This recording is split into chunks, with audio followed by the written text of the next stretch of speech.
Assalamualaikum.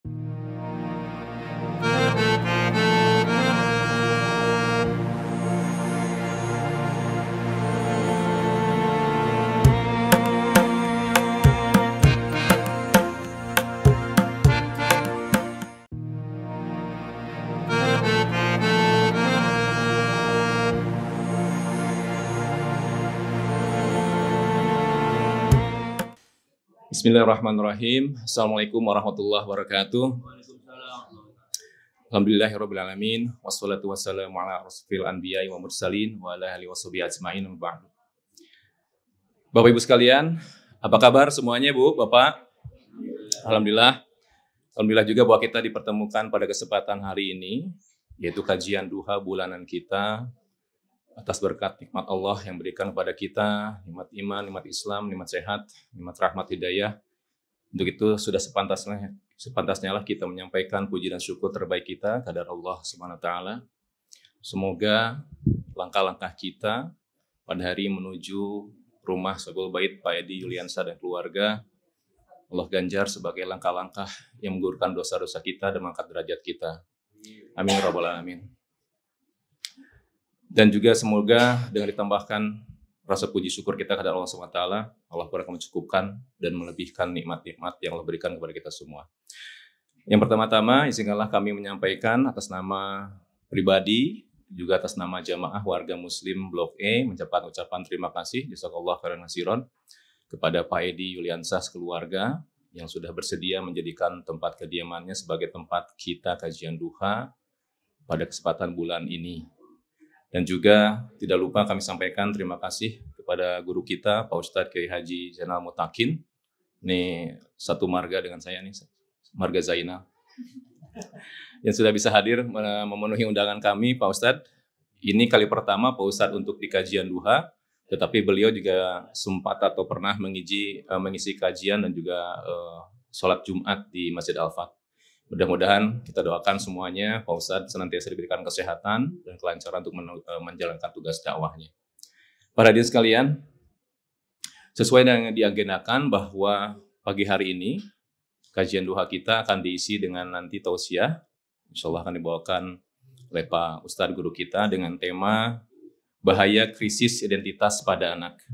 Karena seperti disepakati bahwa kajian duha kita akan selalu diisi dengan kajian-kajian materi yang bersifat parenting. Insya Allah ini memberikan manfaat kepada kita sebagai orang tua yang saat ini mungkin memiliki anak, dan kita banyak tahu bagaimana kajian Islam terkait dengan anak atau parenting secara orang tua. Kemudian Bapak Ibu sekalian, izinkan sebelum beranjak ke materi tausiah dari Pak Ustadz, menyampaikan informasi terkait dengan aktivitas atau kegiatan apa yang ada di masjid. Yaitu yang pertama adalah kajian duha ini merupakan kajian duha yang terakhir di bulan Desember tahun 2023. Dan insya Allah nanti ke depannya kita akan mengembangkan atau memperbaiki sebagai bentuk evaluasi kita terhadap kajian duha ini dari bulan ke bulan selama tahun 2023 ini. Dan kami secara internal, pengurus, dan juga berkonsultasi atau menginformasikan ini dengan majelis taklim, ibu-ibu. Nanti tahun depan kita akan konversi Bapak Ibu sekalian, kajian duha ini adalah dalam bentuk kajian duha tapi 3 bulanan. Kemudian dilaksanakannya insya Allah akan di masjid. Karena kita nanti upayakan bahwa tidak hanya untuk mengajak warga Muslim Blok E, juga insya Allah nanti akan diperluas juga kepada jamaah Al-Fat atau mungkin juga jamaah di Bela Kasa. Dan itu memberikan kesempatan kepada kita semua untuk mempersiapkan bentuk acaranya, sehingga dengan 3 bulanan insya Allah nanti secara konsep acara ataupun materi akan lebih baik dibandingkan dengan bulan ke bulan. Gitu insya Allah. Kemudian juga yang kedua adalah seperti Bapak Ibu ketahui bahwa di WA Group bahwa kita sudah ada program Al-Fat Mart. Ini adalah gagasan dari bidang usaha atau wirausaha dan ekonomi masjid, di mana kami pun saat ini memiliki, boleh dibilang, toko online kecil-kecilan. Insya Allah ini rintisan baru kita di Masjid Al-Fat. Dan kami pun mengajak Bapak Ibu sekalian berpartisipasi untuk bisa memakai fasilitas atau toko online yang ada saat ini. Insya Allah, dan bahwa alhamdulillah dalam sebulan ini sudah berhasil menggulirkan modal kurang lebih 6 juta. Gitu ya, ini periode keduanya akan digulirkan lagi suntikan dana atau modal 6 juta. Dan jazakallah bahwa Pak Said juga warga kita, tetangga kita juga beliau memiliki usaha yang membantu membesarkan toko online Alfamart ini. Itu saja sebagai pembuka dan sebagai informasi Bapak Ibu sekalian. Untuk selanjutnya mari kita berikan kesempatan kepada Pak Ustadz untuk menyampaikan materinya. Seperti biasa insya Allah akan kurang lebih durasinya 30 menit. Kemudian nanti akan diberikan kesempatan untuk tanya jawab atau diskusi. Kemudian juga nanti akan diakhiri dengan ramah tamah. Karena Pak Ustadz tadi mohon izin akan ada acara yang lain di kurang lebih pukul 11-an. Untuk itu sebagai pembuka kami sampaikan, Pak Ustadz silahkan tafadhol untuk menyampaikan materinya. Wabillahi taufiq wal hidayah. Wassalamualaikum warahmatullahi wabarakatuh. Waalaikumsalam. Assalamualaikum warahmatullahi wabarakatuh. Alhamdulillah wa syukurillah wassalatu wassalamu ala rasulillah Sayyidina Muhammad ibn Abdillah wa ala alihi wa ashabihi wa mawalah. Rabbi shrah li sadri wa yassir li amri wahlul 'uqdatam min lisani yafqahu qawli wa ba'du. Ada Bapak Presidennya di sini. Bapak Presiden yang kami hormati.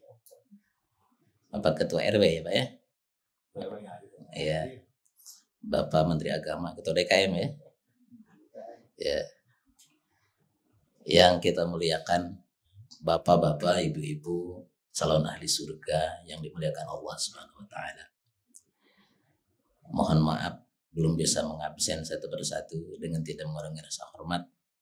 Terimalah silaturahmi dari kami. Alhamdulillah siang hari ini bisa berkumpul di rumah Bapak Edi. Mudah-mudahan rumah ini diberkahi. Rumah yang diberkahi adalah rumah yang mempermudah kita masuk ke dalam surga. Rumah yang diisi oleh keluarga yang sakinah, karena di dalamnya ada mawaddah warahmah. Mudah-mudahan langkah Bapak Ibu menuju ke tempat ini menjadi penggugur dosa, mengangkat derajat. Sepulang dari sini dosa-dosa kita diampuni oleh Allah Subhanahu wa taala. Karena sudah diistighfarkan oleh malaikat. Malaikat ridho terhadap orang yang berangkat ke majelis ilmu. Bukan hanya malaikat, semua binatang yang di lautan, yang di hutan, di daratan, semuanya beristighfar untuk orang yang menuntut ilmu. Alhamdulillah kita memuji Allah. Kalimat yang sangat bagus, memiliki pahala yang besar, ringan diucapkan, alhamdulillah. Nanti di hari kiamat ini kalimat ditimbang. Pas ditimbang ternyata lebih berat daripada dunia seisinya. Sekarang gak kelihatan karena sekarang masih dunia nyata pada saat ini, ya. Tapi nanti hal yang gaib pada saat ini bukan lagi gaib. Pahala yang saat ini gaib di sana dinyatakan. Salawat dan salam semoga dilimpahkan kepada junjungan kita Nabi Muhammad SAW, juga kepada seluruh keluarga beliau, sahabat beliau dan sekalian umat sampai hari kiamat. Di awal majelis ini kita berdoa memohon kepada Allah, mudah-mudahan Allah karuniakan kepada kita pasangan hidup yang baik, yang qurrata a'yun, keturunan yang saleh-salehah qurrata a'yun, dengan doa Rabbana hablana min azwajina wa dzurriyyatina qurrata a'yun waj'alna lil muttaqina imama. Al-Fatihah. A'udzu billahi minasyaitonir rajim. Bismillahirrahmanirrahim. Alhamdulillahi rabbil alamin arrahmanir rahim maliki yaumiddin iyyaka na'budu wa iyyaka nasta'in ihdinas siratal mustaqim siratal ladzina an'amta 'alaihim ghairil maghdubi 'alaihim waladdallin. Amin. Di sini semuanya punya anak. Ibu punya anak? Bapak punya anak? Yang di rumah itu anak siapa? Ya, anak yang diamanahkan kepada kita. Hakikatnya milik Allah Subhanahu wa ta'ala. Diamanahkan kepada kita. Dan yang namanya amanah harus kita pelihara sebaik-baiknya karena nanti akan ditanya. Kita mau pulang kampung, sebelum pulang kampung kita titipkan kunci ke security. Security megang kunci rumah kita. Tolong rawat. Kalau ada apa kamu tanggung jawab. Kalau ada saudara kita yang mau berkunjung ke rumah kita, kita kontak. Tolong hubungi security. Ya. Nanti kalau kita sudah pulang, yang kita tanya adalah security, mana kunci rumah saya? Dan security tidak boleh menolak. Kalau sudah mau diambil sama kita, kunci harus diberikan. Karena itu adalah amanah. Anak adalah milik Allah, diamanahkan kepada kita. Sebagaimana pasangan hidup pun adalah amanah dari Allah Subhanahu wa Ta'ala untuk kita urus. Ya. Di dalam Al-Quranul Karim, pasangan suami ya istrinya, zaujah, pasangan istri ya suaminya, zauj kalau di dalam istilah ulama fikih, ya bentuk namanya azwaj, pasangan-pasangan, ya. Di dalam surat Al-Furqan ayat 74 tadi kita sudah membaca dengan doa, ya. Walladzina yaquluna rabbana hab lana min azwajina wa dzurriyyatina qurrata a'yun waj'alna lil muttaqina imama. Ini doa wajib bagi orang tua. Doa wajib orang tua untuk anaknya. Sebagaimana ada doa wajib anak untuk kedua orang tuanya. Di mana apabila anak membacakan doa tersebut, ini sebagai salah satu wujud bakti anak untuk kedua orang tuanya. Doanya masyhur, Rabbighfirli wali walidayya warhamhuma kama rabbayani shaghira. Ini doa wajib anak untuk kedua orang tua. Sehingga termasuk anak durhaka apabila tidak mendoakan kedua orang tua dengan doa ini. Di dalam kitab Ta'limul Muta'alim bahkan disebutkan termasuk min asbabil faqri tarkud doa lil walidaini. Di antara penyebab kefakiran itu adalah tidak mendoakan kepada kedua orang tua. Ya, banyak contoh ya orang yang apabila banyak permasalahan hidup, masalah kehidupan, dia kemudian datang kepada kedua orang tuanya, kemudian melakukan sebuah amalan yang membahagiakan kedua orang tuanya. Setelah itu Allah lepaskan berbagai problematikanya. Nah, ini doa orang tua. Rabbana hablana min azwajina wa dzurriyyatina qurrata a'yun waj'alna lil muttaqina imama. Ini doa, sebaik-baik doa adalah ayat yang ada di dalam Al-Qur'an. Ya. Kemudian setelah itu doa yang ada di dalam hadis sahih. Setelah itu kemudian doa yang redaksinya disusun oleh para ulama. Setelah itu kemudian doa yang redaksinya kita buat sendiri. Kenapa doa yang paling utama adalah doa yang ada di dalam Al-Quran? Ternyata doa yang ada di dalam Al-Quran, pertama, membacanya aja dapat pahala. Meskipun kita nggak paham. Ya. Nah, yang kedua, kenapa doa terbaik adalah doa yang ada di dalam Al-Quran? Karena bukan sekedar minta kalau doa di dalam Al-Quran itu. Tetapi di dalam doa tersebut terkandung pelajaran bagi kita semuanya tentang apa yang kita minta. Ya, coba kita perhatikan doa ini. Rabbana, ya Tuhan kami. Diawali dengan kata Rabbana, ya Tuhan kami. Kalimat tauhid. Mengakui, meyakini bahwa Allah Subhanahu wa Ta'ala itu adalah Rabb kita. Ya. Dia yang menciptakan kita, dia yang ngurus kita, yang memberi rezeki pada kita, memberikan pengetahuan kepada kita, itu Rabbana. Ya. Ada orang yang memohon kepada Allah Subhanahu wa Ta'ala tetapi tidak memiliki keyakinan bahwa Allah itu adalah Rabbana, sehingga doanya itu hampa. Maka orang yang seperti ini fa'anna yustajabulah, bagaimana doanya mau dikabulkan? Dia minta kepada Allah Subhanahu wa Ta'ala sementara dia tidak punya keyakinan bahwa Allah lah yang menciptakan dia, bahwa Allah lah yang memberi rezeki kepada dia, yang ngurus dia, yang mengatur dia. Ya, Rabbana. Hablana. Hab ini dilihat dari segi bahasa fi'il amar dari wahaba, hibah.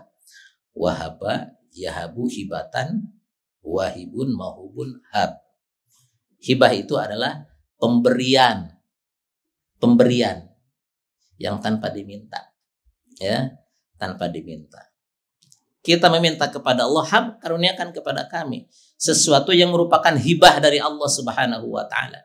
Ya, tidak harus membuat sesuatu agar Allah ngasih, ya. Beda dengan jual beli, kita kan harus ngasih dulu baru kita mendapat, ya.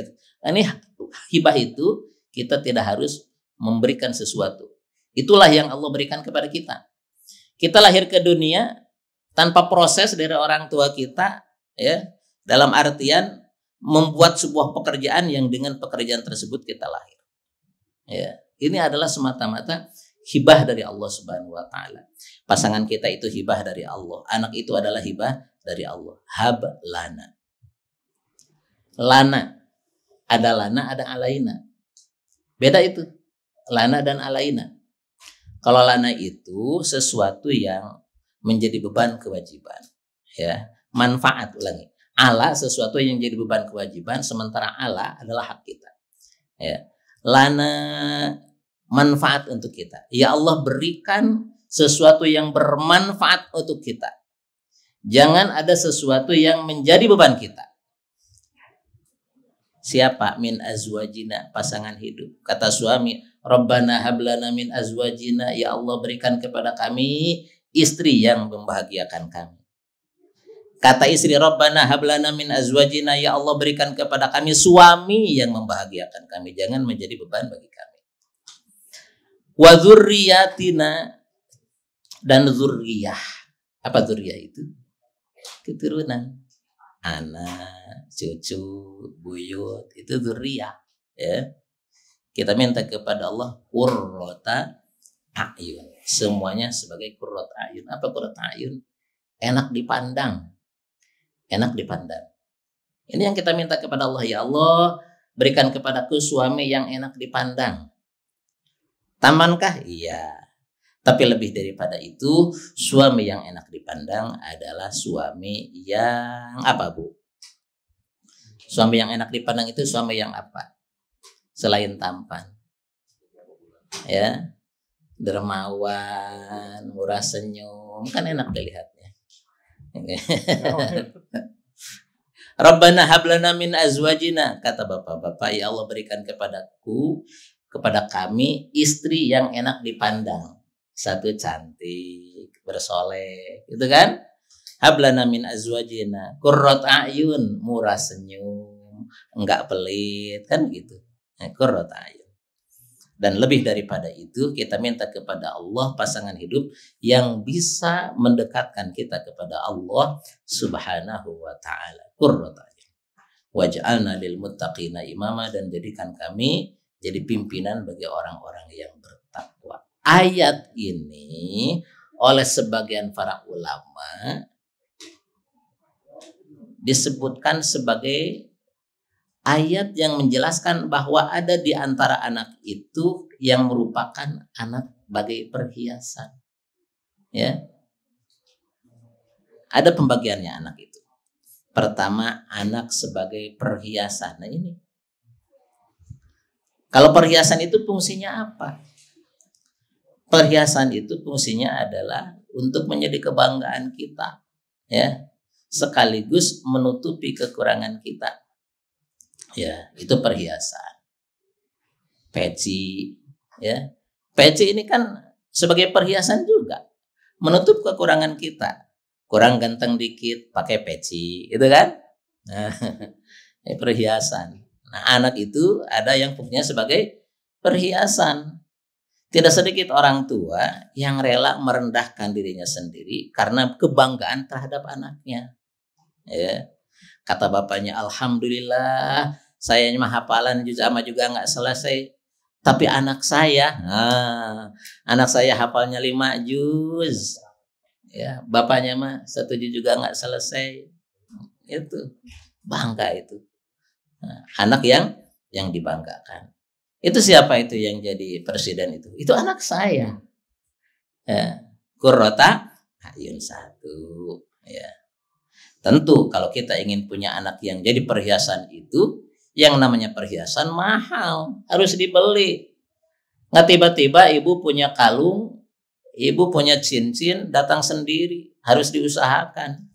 Jadi anak agar membanggakan kita harus dibeli, harus diusahakan.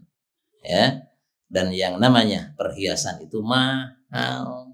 Ya, perhiasan itu mahal. Anak yang seperti ini mahal. Jadi harus dibeli. Dibeli pakai uang, ya, disekolahkan, dipesantrenkan. Apalagi sekarang pesantren lumayan mahal, ya. Kemudian juga, ya, dibeli dengan perasaan. Nggak apa-apa, Nak. Kamu nyantren, kamu sekolah jauh dari orang tua, nggak apa-apa. Orang tua mengorbankan perasaannya, mengorbankan hartanya demi anak agar menjadi anak yang berharga, yang menjadi qurrata a'yun. Kalau nggak mau berkorban, orang tua jangan berharap anaknya akan menjadi perhiasan. Ya, kalau ngitung-ngitung perasaan, ibu pengennya kumpul terus sama anak ya, Bu ya. Ya, anak jangan jauh dari orang tua, udah di rumah saja. Bagaimana nanti kalau di sana, di pengembaraan, di pesantren, kuliah di mana, makan kamu gimana dan lain sebagainya. Nggak bakal anak seperti ini menjadi perhiasan kita. Ya, Pak Jenal, putranya di mana Pak? Di Bandung, di Unpad ya. Jauh dari kita, biarin dia mandiri. Ya, satu. Yang kedua, anak itu ada yang dikategorikan sebagai penerus, ya, penerus generasi. Bukan hanya sekadar meneruskan anak lahir dari rahim ibunya menjadi anak dari bapaknya, bukan, ya. Tetapi meneruskan kebaikan yang sudah dirintis oleh kedua orang tuanya. Ibu-ibu punya perusahaan, kelak ini perusahaan dilanjutkan sama anaknya. Itu. Ibu-ibu sebagai dai, kelak anaknya yang akan melanjutkan dakwahnya. Begitu. Bapak punya sekolah, kelak dilanjutkan sama anaknya. Maka jangan heran kalau ada Pak RW yang memaksakan anaknya jadi Pak RT. Ya, karena anak sebagai pelanjut, ya, dari kedua orang tuanya. Ini bukan basa-basi, Al-Quran menggambarkan itu, ya, di dalam Al-Quran surat Al-Baqarah ayat 133. Ya, A'udzubillahi minasyaitonirrajim. Am kuntum syuhada idh hadara Ya'qubal maut idh qala li banihi ma ta'buduna min ba'di qalu na'budu ilahaka wa ilaha abaika Ibrahim wa Ismail wa Ishaq ilahu wahida wa nahnu lahu muslimun. Ya. Ingatlah kalian ketika Nabi Yakub mendekati kematiannya. Nabi Yakub mendekati kematiannya. Nabi Yakub ini adalah siapanya Nabi Ibrahim, cucunya Nabi Ibrahim. Nabi Ibrahim punya anak Ismail, Ishak. Ishak punya anak Yakub. Yakub punya anak 12. Ya, nama lain Yakub itu adalah Israel. Anak keturunan Nabi Yakub disebut Bani Israel. Ya, dan kebanyakan para nabi itu adalah dari Bani Israel. Sebagai cucu seorang nabi, ketika beliau akan wafat, ingat kata Allah Subhanahu wa taala, "Idz qala li bani", ketika dia berkata kepada anak-anaknya, "Ma ta'buduna min ba'di", apa yang kalian sembah setelah aku. Jadi yang diharapkan oleh Yakub, anak cucunya sepeninggal dia adalah melanjutkan dakwah yang sudah dirintis, ya, oleh beliau juga oleh orang tua beliau, agar anak cucunya sama semuanya menyembah Allah Subhanahu wa taala. Jangan sampai ada di antara anak cucu yang tidak menyembah Allah. Ya. Meskipun yang namanya takdir Allah sudah mengatur. Ada di antara nabi yang putranya tidak melanjutkan dakwah yang dilakukan oleh ayahandanya. Seperti putra siapa? Nabi Nuh, ya, Nabi Nuh. Kanaan, Ya. Bahkan bukan hanya putranya, istrinya Nabi Nuh sendiri, istrinya Nabi Nuh. Loh kok bisa? Jadi begini, Nabi Nuh ketika menikah kepada istrinya itu belum diangkat jadi nabi. Belum diangkat jadi nabi. Pas diangkat jadi nabi, beliau dakwahi itu istrinya. Beliau dakwahi anaknya. Yuk anak, kita mengenal Allah Subhanahu wa taala. Tuhan kalian adalah Allah. Allah gambarkan buat kita semuanya. Ternyata istri Nabi Nuh, ternyata putra Nabi Nuh ada yang membangkang terhadap dakwah Nabi Nuh alaihi salatu wassalam. Ya. Pembangkangan dari istri dan putra Nabi Nuh itu adalah takdir Allah. Ada gak manfaatnya buat Nabi Nuh? Ada. Apa manfaatnya? Nabi Nuh benar-benar murni karena Allah mengajak manusia. Bukan karena dia istrinya, bukan karena dia anaknya. Tapi dia berdakwah semata-mata karena Allah Subhanahu wa ta'ala. Seandainya dakwah Nabi Nuh itu adalah karena yang diajaknya itu adalah anaknya, karena yang diajak itu adalah istrinya, mungkin Nabi Nuh akan membeda-bedakan siapa yang diajak. Ya. Jadi untuk menjaga keikhlasan di dalam berdakwah. Ya. Ini yang kedua, anak sebagai pelanjut kebaikan. Dan ini harapan kita semuanya juga. Anak-anak kita yang cantik, yang soleha. Lihat nak ya, ini lihat kakek, lihat nenek. Ini cucu ya, bukan? Putra ya? ada kakeknya di sini. Ada ibunya. Lihat nak ibu nih ya. Ibu itu rajin ngaji nak. Ya. Ini sebulan sekali keliling dari rumah ke rumah. Ini akan direkam oleh anak.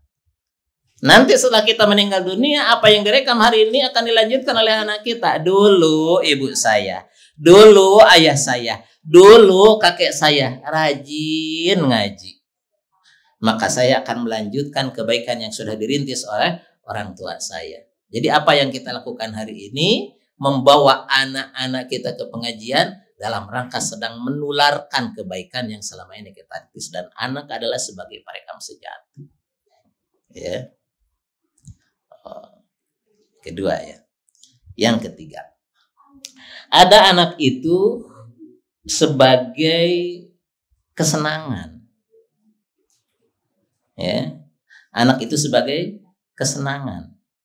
Ini Allah firmankan di dalam surat Ali Imran ayat 14. A'udzubillahi minasyaitonirrajim. Zuyyina lin-nasi hubbus syahawat minan nisa'i wal banina wal qanatiril muqantarati minadh dhahabi wal fiddah wal khailil musawwamati wal an'ami wal harth dzalika mata'ul hayatid dunya wallahu indahu husnul ma'ab. Zuyyina linnas hubbus syahwat. Jadi perhiasan, ya. Jadi kesenangan. Jadi kesenangan kita. Senang kita punya anak. Senang kita punya cucu. Sebagaimana senangnya kita punya istri, sebagaimana senangnya kita punya kendaraan, punya perusahaan dan lain sebagainya. Ya. Dan ini adalah sudah diwatakan oleh Allah Subhanahu wa taala. Seorang orang tua senang dengan anak-anaknya. Bahkan di dalam keluarga itu anak adalah merupakan pengikat ya bagi langgengnya rumah tangga. Betul Pak ya? Tidak sedikit itu suami istri, mohon maaf di tetangga kita ada yang kerjanya itu berantem suami istri, ya. Berantem suami istri. Gak pernah akur. Terus ketika ditanya, "Kenapa kamu masih mempertahankan rumah tangga?" Ya. Kalau kata orang kampung saya awet rajit. Ya. Awet rajit. Orang Singapura maksudnya nyebutnya awet rajit. Tapi masih dipertahankan. Ada ikatan yang kuat. Apa? Anak. Ya. Sebenarnya yuk kita perbanyak anak. Agar kita punya banyak kesenangan. Lebih banyak anak, lebih banyak kesenangan. Ibu di sini ada yang anaknya 10. Ya. 12 ada. Ya. Alhamdulillah ya, senang. Gak apa-apa punya anak 10. Saya punya teman di Cilandak itu, teman saudaranya itu ada 18 dari satu bibit ya. Tapi kan walau alam sekarang ya Kita dikasihnya sedikit-sedikit. Pak Jenal 3 ya? 3. Jenal Mutakin 1 anaknya. Gitu. Tapi alhamdulillah ya, meskipun anak kandung 1, kata sih nggak apa-apa anak kandung 1. Tapi anak santri yang banyak. Alhamdulillah. Ya. Sebagai kesenangan ya. Yang keberapa ini? Yang ketiga. Yang keempat, ada anak itu sebagai ujian, ya. Nah, ini Allah Subhanahu wa taala firmankan di dalam surat At-Taghabun, ya. Surat At-Taghabun ayat ke-18. Atau kita langsung ya. Ujian dan musuh. Yang keempat sebagai ujian, yang kelima sebagai musuh. Ya. Ya ayyuhalladzina amanu inna min azwajikum wa auladikum aduwwal lakum fahdharuhu. Hei orang-orang yang beriman, sesungguhnya ada dari sebagian azwaj, pasangan hidup kalian, wa auladikum, ada dari sebagian anak kalian itu aduwan lakum, menjadi musuh kalian. Seperti kalau tadi contoh siapa? Istri yang jadi musuh itu istrinya Nabi Nuh. Anak siapa yang jadi musuh itu? Anaknya Nabi Nuh. Ada. Hei orang beriman, di antara anak kalian, di antara istri kalian ada yang menjadi musuh kalian. Kalian rajin ke masjid, istri justru rajinnya ke diskotik. Oh. Ada istrinya rajin ke majelis taklim, suaminya justru rajin ke meja judi.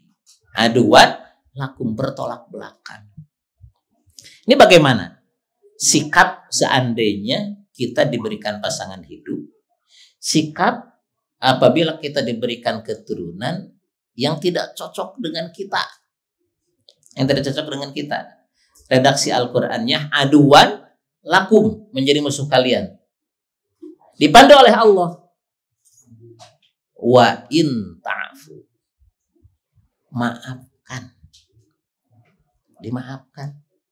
Wa tasfahu, jangan suka marah. Dan itu dibuktikan oleh Nabi Nuh alaihissalatu wassalam. Beliau meskipun istrinya kafiroh, beliau tidak menceraikannya. Ya.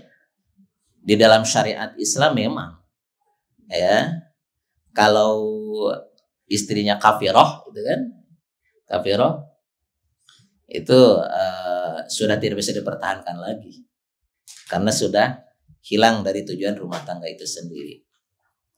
Tapi selama masih bisa ditolerir, maafkan. Justru itu menjadi sarana bagaimana seorang suami bisa menguji kesabarannya. Bisa teruji kesabaran istri apabila suaminya merupakan aduan. Ya. Karena semuanya dalam takdir yang ditentukan oleh Allah Subhanahu wa taala. Bagi orang yang beriman itu pasti ada kebaikan. Diberikan anak yang seperti perhiasan, jelas kita dapat pahala. Ya, karena kita sudah membeli anak dengan biaya, kemudian dengan perasaan sehingga anak menjadi perhiasan. Ya. Kalau anak dan istri seperti musuh, itu pun jadi sarana pahala kita. Bagaimana kita berdakwah kepada istri, berdakwah kepada suami, berdakwah kepada anak, dan itu tidak menghalangi dakwah kepada orang lain.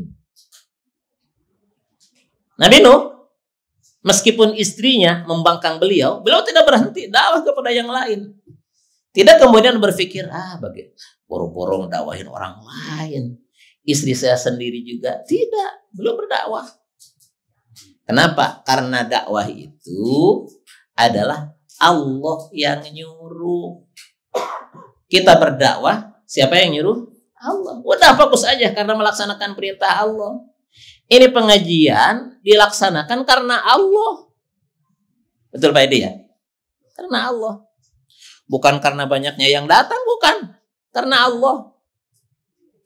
Masalah yang datang membludak atau tidak membludak itu urusan lain.